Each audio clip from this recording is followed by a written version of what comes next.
जय श्री सद्गुरु देवाय नमः। जय श्री गणपति देवाय नमः। ओम नमः शिवाय। कोटि रुद्र संहिता खंड 24वां अध्याय। प्राचीन काल में गौतम नामक अत्यंत तेजस्वी ऋषि हुए। अहिल्या नाम की अत्यंत पतिव्रताशील एवं स्नेह स्वभाव की स्वामिनी उनकी धर्म पत्नी थी। गौतम ऋषि दक्षिण में ब्रह्म पर्वत पर सिद्धि हेतु 10,000 वर्षों से तपस्या कर रहे थे। उस समय 100 वर्ष पर्यंत वर्षा न हुई। वृक्षों आदि की तो बात ही क्या, जीवित रहने के लिए मनुष्यों को जल मिलना दुर्लभ हो गया। इस संकटकालीन समय को व्यतीत करने के लिए बहुत से ऋषि मुनियों ने समाधि लगा ली ताकि वे अकाल की यातनाओं से अपनी रक्षा कर सकें। उस संकटकालीन अवस्था में महर्षि गौतम ने वरुण, जो कि जल के देवता हैं, को प्रसन्न करने हेतु कठोर तपस्या की। 6 माह पश्चात वरुण देवता प्रसन्न हो गए। वरुण देवता ने गौतम ऋषि को साक्षात्कार दर्शन दिए और उन्हें इच्छित वर मांगने के लिए कहा। तब गौतम ऋषि ने कहा, हे जल देवता वरुण, इस समय अकाल के कारण चारों ओर हाहाकार मचा हुआ है। मनुष्य त्राही त्राही कर रहे हैं, अतः उन्हें सुखी करने हेतु वर्षा दान दीजिए। यह सुनकर वरुण देवता बोले, हे महर्षि, इस कार्य के लिए मैं स्वतंत्र नहीं हूँ। मैं तो सदाशिव शंकर के अधीन हूँ। वर्षा के लिए भगवान शंकर से आज्ञा मिलना अत्यंत आवश्यक है, अतः आप कुछ और मांग लीजिए। यह सुनकर गौतम ऋषि बोले, हे प्रभु, मुझे अन्य किसी भी वस्तु की आवश्यकता नहीं है। यदि आप मुझसे प्रसन्न हैं तो कृपा जल दान दीजिए, क्योंकि इससे बढ़कर तो कोई और पुण्य है ही नहीं। तब गौतम ऋषि की नम्र प्रार्थना को सुनकर वरुण देवता फिर बोले कि आप सत्य कहते हैं, परंतु ये मेरे अधिकार क्षेत्र से बाहर है। यदि आप जल चाहते हैं तो एक गड्ढा खोद लें और मैं उसे जल से भर दूंगा, जो कभी भी खाली नहीं होगा।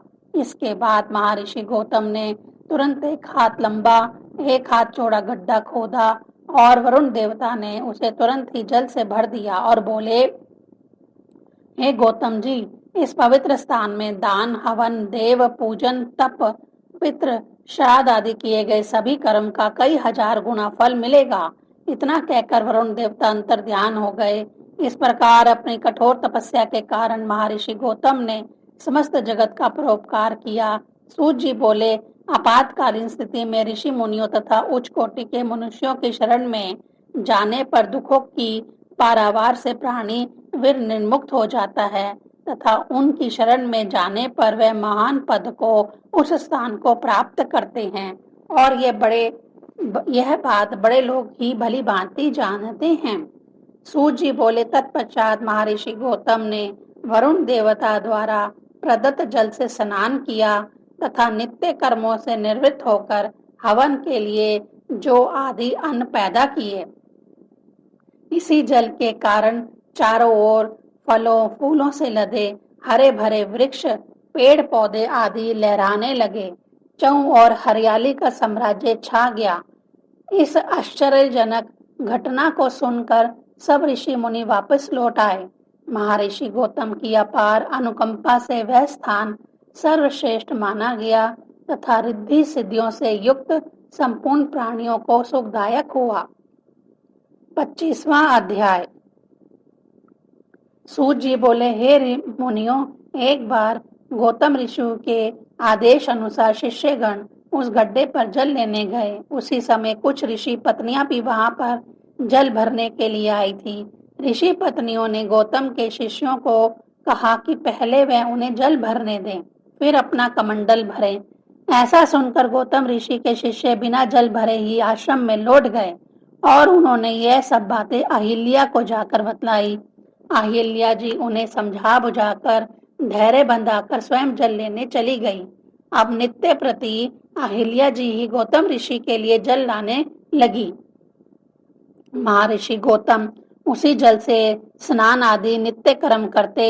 इस प्रकार एक दिन उन दुष्ट स्वभाव वाली स्त्रियों ने अहिल्या को भी बुरा भला कह दिया और अपने पतियों को भी जाकर अहिल्या की शिकायत की कि वह उन्हें पानी नहीं भरने देती और कहती हैं कि ये मेरे पति ने वरुण देव से वर मांगकर प्राप्त किया है, इस पर तुम्हारा क्या अधिकार है। अपनी पत्नियों से इस प्रकार के वचन सुनकर सभी ऋषि मुनि महर्षि गौतम पर क्रोधित हो उठे तथा उन्हें दुख पहुंचाने हेतु श्री गणपति जी की आराधना करने लगे। तब गणपति जी प्रसन्न हो उठे और उन्होंने ऋषियों को साक्षात्कार दर्शन दिए और बोले, मैं तुम्हारे विधि पूर्वक किए हुए पूजन से अत्यंत प्रसन्न हूँ, वर मांगो। तब ऋषि बोले, हे गणपति जी, यदि आप हम पे प्रसन्न हैं तो हम चाहते हैं कि यह गौतम ऋषि इस स्थान को त्याग कर अन्यत्र चले जाएं।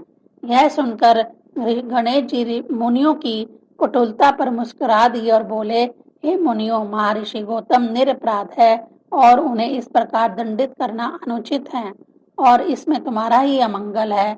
वे अत्यंत परोपकारी हैं और उन्होंने तुम्हारा कितना भला किया है। इस प्रकार उनसे द्वेष ईर्षा करना तज दो। इस प्रकार भगवान गणेश ने उन्हें बहुत समझाया, किंतु वह तो अपनी बात पे अटल थे। तत्पश्चात गणेश जी ने कहा कि ठीक है, यदि तुम ऐसा चाहते हो तो ऐसा ही होगा। यह कहकर गणपति जी अंतर्ध्यान हो गए। इस प्रकार वर देने के पश्चात अपने कथन को सत्य करने के लिए गणेश जी ने एक अत्यंत निर्मल गाय का रूप धारण किया और वह गाय महर्षि गौतम द्वारा उपजाए जो आदि का भक्षण करने लगी। गौतम ऋषि ने देखा कि वह गाय उनकी खेती को नष्ट कर रही है। तब वह एक तिनका उठाकर उसे खेत से बाहर करने लगे। तृण से ताड़ित होकर वह गाय पृथ्वी पर गिर पड़ी और उनकी मृत्यु हो गई। यह सब देखकर गौतम ऋषि को अत्यंत पश्चाताप हुआ और वह अपनी पत्नी अहिल्या को बुलाकर बोले, ना मालूम भगवान शंकर हम पर क्यों क्रुद्ध हो गए हैं, जिससे ये गौ हत्या का पाप मुझ पर लगा है। उसी समय वह छली कपटी ऋषि मुनि भी उसी स्थान पर पहुंच गए और महर्षि गौतम, उनकी पत्नी अहिल्या तथा उनके शिष्य भी निंदा करने लगे और बोले, हे गौतम ऋषि, तुम गौ माता के हत्यारे हो। अब तुम लोग इस स्थान पर रहने योग्य नहीं हो, अतः अपनी पत्नी तथा शिष्यों को लेकर अन्यत्र चले जाओ। सूत जी बोले, इस प्रकार करण कटु शब्दों को कहकर भी उनकी तृप्ति नहीं हुई और वे उन्हें पत्थर मारने लगे। तब खिन्न मन से महर्षि गौतम अपनी पत्नी तथा शिष्यों सहित अन्यत्र स्थान पर आकर रहने लगे। जब वहां रहते हुए उन्हें लगभग 15 दिन बीत गए तो गौतम ऋषि पुनः उन्हीं ऋषियों के पास पहुंचकर अपनी पाप निवृत्ति का उपाय पूछने लगे। उन ऋषियों ने उनसे कहा कि आप प्रायश्चित करो, इसके बिना पाप की निवृत्ति नहीं होगी। इसके लिए सर्वप्रथम तुम्हें इस पाप को जग में प्रसिद्ध करना होगा और समस्त पृथ्वी की 3 बार परिक्रमा करनी होगी। पुनः यहाँ आकर 1 मास का व्रत रखना होगा तथा ब्राह्मणों और पर्वतों की 101 बार परिक्रमा करनी होगी। यदि इस प्रकार भी प्रायश्चित ना हो तो तप करना और उनके द्वारा गंगा जी को प्रकट करके उसमें स्नान करके 1 करोड़ शिव पार्थिव लिंग रचकर श्रद्धा पूर्वक विधि विधान से उनका पूजन करना होगा। तभी जाकर आप उस महापाप से वीर निर्मुक्त हो पाओगे। सूत जी बोले, हे महर्षि गौतम, इस प्रकार के वचनों को सुनकर जो आज्ञा कहे वहां से चल पड़े। सर्वप्रथम उन्होंने ब्रह्मगिरी की परिक्रमा की। तदुपरांत शिव पार्थिव लिंग रचकर वह विधि विधान से शिव पूजन करने लगे।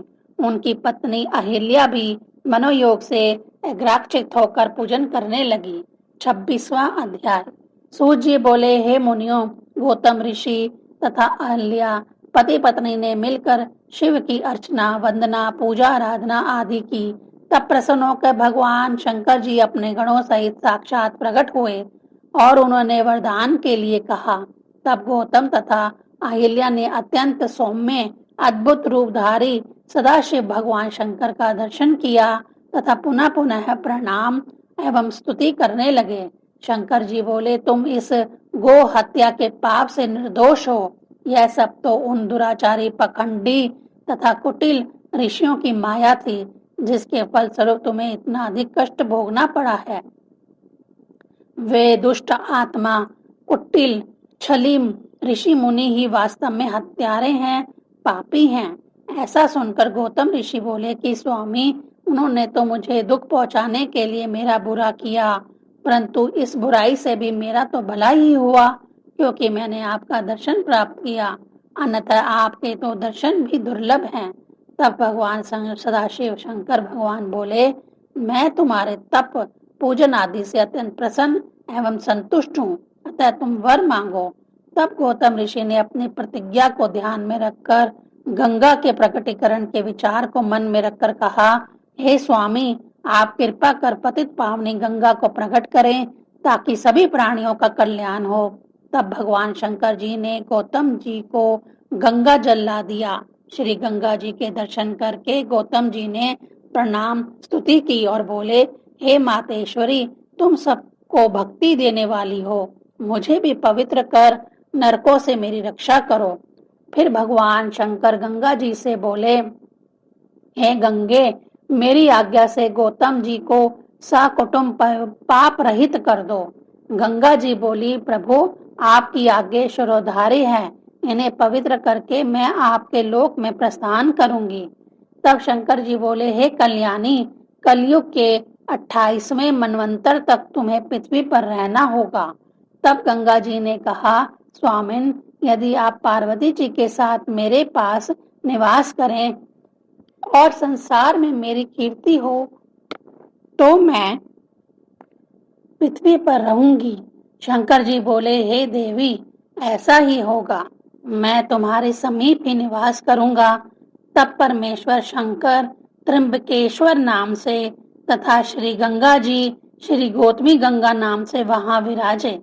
गौतमी गंगा जी पर तो पुष्कर राज सरोवर एवं गंगा आदि तीर्थ, विष्णु आदि देवता सभी का निवास है। ओम नमः शिवाय।